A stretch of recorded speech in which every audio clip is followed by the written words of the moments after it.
बिस्मिल्लाहिर्रहमानिर्रहीम। लाखों करोड़ों अरबों दरूदो सलाम आप सल्लल्लाहु अलैहि वसल्लम पर और आपकी आल पर। अल्लाह ताला आपको खुश रखे। मैं हूं तारिक जावेद, आप देख रहे हैं दादा तारिक रेसिपीज़।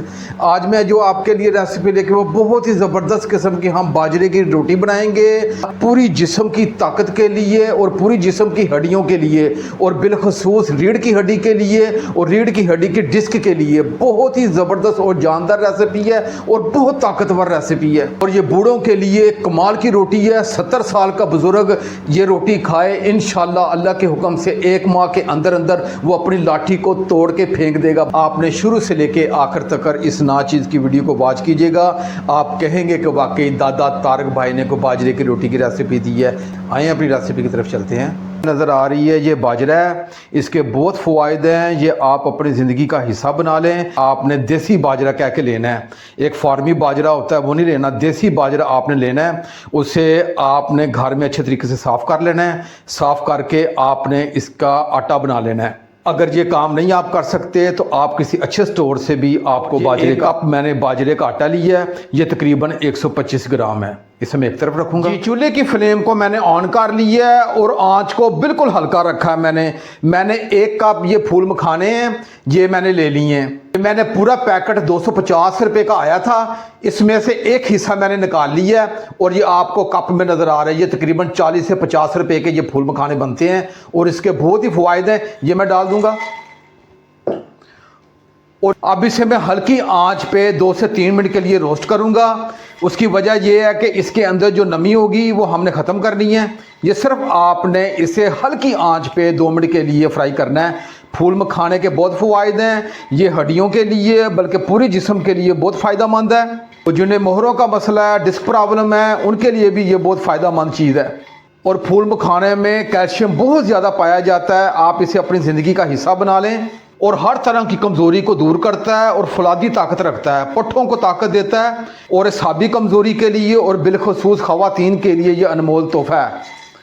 इसलिए फूल मखाने आप अपनी ज़िंदगी का हिस्सा बना लें। ये इतने महंगे भी नहीं है, मैंने आपको प्राइस भी बता दी है और बहुत ही ताकतवर और जानदार आज की रेसिपी होने जा रही है। आपने शुरू से लेकर आखिर तक इस नाचीज़ की वीडियो को वॉच कीजिएगा। मैंने फूल मखानों को 2 से 3 मिनट के लिए अच्छे तरीके से ड्राई रोस्ट कर लिया है। अब मैंने 1 टेबल स्पून ये सौंफ ली है, ये डाल दूंगा और इसे भी 1 से 2 मिनट के लिए फ्राई करूंगा। और सौंफ के बहुत फ़वाइद हैं, ये आंखों के लिए और मैदे के लिए, पूरी बॉडी के लिए बहुत ही ज़बरदस्त और ताकतवर चीज़ है। सौंफ को भी ड्राई रोस्ट करते हुए 1 से 1.5 मिनट हो गया है। अब इसमें 1 टेबल स्पून में ये तिल है, ये मैं डाल दूंगा और इसे सिर्फ 1 से 1.5 मिनट के लिए इसे भी रोस्ट करूंगा। और तिल का भी आप इस्तेमाल किया करें, इसमें बहुत ज़्यादा प्रोटीन पाई जाती है और इसे गरीबों का गोश्त भी कहते हैं। मैंने तमाम चीज़ों को अच्छे तरीके से ड्राई रोस्ट कर लिया है। अब चूल्हे के फ्लेम को मैं ऑफ़ करूंगा और इसे थोड़ा सा ठंडा करूंगा। ठंडे करने के बाद इसे मिक्सी जार में डाल के एक सफ़ूफ बना लेना है। दरदरा सा इसे सफ़ूफ बनाऊंगा और सफ़ूफ बना के आपकी खिदमत में हाजिर होता हूँ। फ्लेम को मैंने ऑन कर लिया है और आंच को मीडियम रखा है, ऊपर सॉस पैन चढ़ा दिया है। इसमें 1.5 गिलास पानी डाल दूंगा। 1.5 गिलास पानी डालने के बाद मैंने 6 से 7 अदद छोटी इलायची ली है और इनके मुंह खोल दिए, ये डाल दूंगा। हमने एक शीरा सा कवाम सा तैयार करना है। आपने चीनी का इस्तेमाल नहीं करना। मैंने ये गुड़ लिया है, ये तकरीबन 110 ग्राम है। आपने कोशिश करनी है कि गुड़ का इस्तेमाल करें, चीनी का इस्तेमाल ना करें। ये डाल दूंगा। अब मैं मीडियम आंच पे 5 से 6 मिनट के लिए पकाऊंगा ताकि हमारा गुड़ अच्छे तरीके से मेल्ट हो जाए।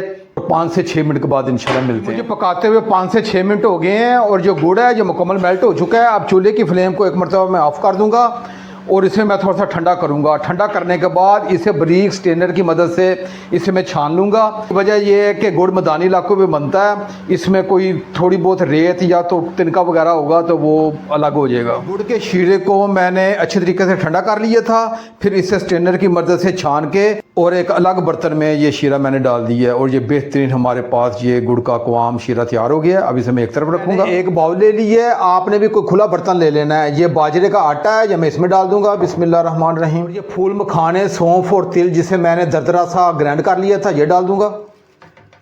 और इसे मैं अच्छे तरीके से मिक्स करूंगा। आज मैं इतने आसान तरीके से आपको रेसिपी दूंगा कि इसे मर्द हजरात भी बड़े आसानी के साथ ये रोटी बना सकेंगे, क्योंकि इसे ना पेड़ा बनाने की मशक्क़त है और ना ही इसे बेलने की मशक्क़त है। और आप इस रोटी को अपनी ज़िंदगी का हिस्सा बना लें और कम अज़ कम हफ्ते में 2 मरतबा लाजमी ये खाया करें। आप ये नाश्ते में इस्तेमाल करें, इंशाल्लाह पूरे जिस्म में ये सुख और चैन पैदा कर देने वाली रोटी है और ये पूरे जिस्म की कमज़ोरी को ख़त्म कर देगी। ये मेरी आज की रोटी, मैंने तमाम चीज़ों को अच्छे तरीके से मिक्स कर दिया है।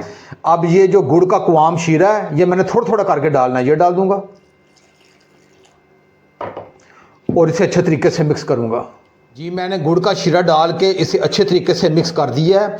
आपने इसे कितना सख्त रखना है और कितना नरम रखना है ये सबसे अहम है, और साथ साथ मैं आपको बताऊंगा। आपने शुरू से लेकर आखिर तक मेरी वीडियो को वॉच करते हुए ये रोटी बनानी है। ये गुड़ का शीरा है, ये थोड़ा सा मैं और डाल दूंगा और इसे अच्छे तरीके से मिक्स करूंगा।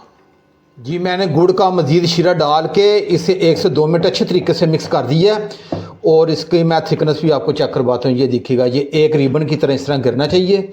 आटे का लिक्विड तैयार हो गया है और ये थोड़ा सा शीरा बच गया है, लेकिन हम इसे मज़ीद इस्तेमाल नहीं कर सकते। इसकी वजह यह है कि ज़्यादा डालेंगे तो फिर ये बहुत ज़्यादा नरम हो जाएगा। तो हम इसे फ्रिज में संभाल के रख दूंगा और कभी कोई रेसिपी बनेगी तो उसमें इस्तेमाल कर लूँगा। जी चूल्हे की फ्लेम को मैंने ऑन कर लिया है, ऊपर फ्राई पैन चढ़ा दिया है और आँच को मैंने हल्का रखा है। आँच कितनी चाहिए ये देखेगा, इस आँच पर यह कुकिंग होगी।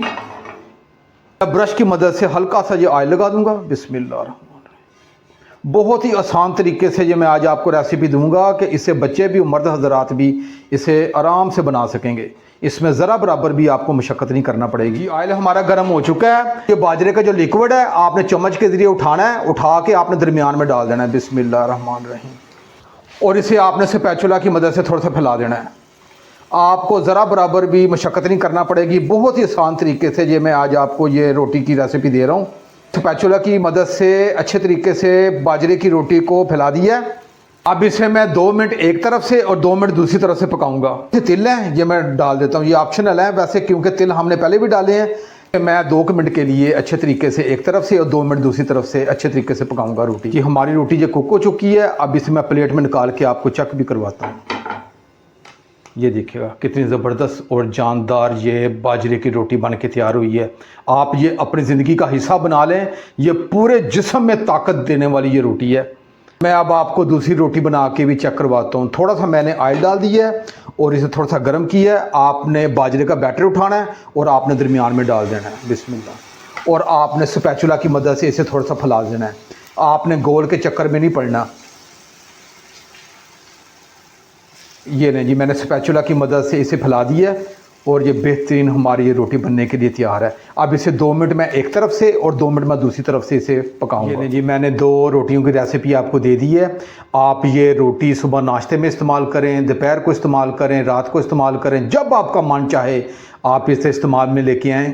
बच्चे, नौजवान, बूढ़े, तमाम लोगों के लिए ये बहुत ख़ास रेसिपी मैंने आज आपको दी है। रेसिपी आपको अच्छी लगे तो मेरे चैनल को ज़रूर सब्सक्राइब कर दिया करें और साथ जो घंटी का बटन है उसे आप लाजमी प्रेस किया करें ताकि मेरी हर नई आने वाली वीडियो आप तक पहुंचती रहे। आप ये ताकतवर जानदार रोटी एक मरतबा अपने घर में ज़रूर बनाइएगा। इंशाल्लाह घर के तमाम अफराद बहुत पसंद करेंगे। आप अपने भाई तारिक को इजाज़त दें। इंशाल्लाह मैं एक नई रेसिपी के साथ हाज़िर हूँगा। अपना बहुत ख्याल रखिएगा। अल्लाह हाफिज़।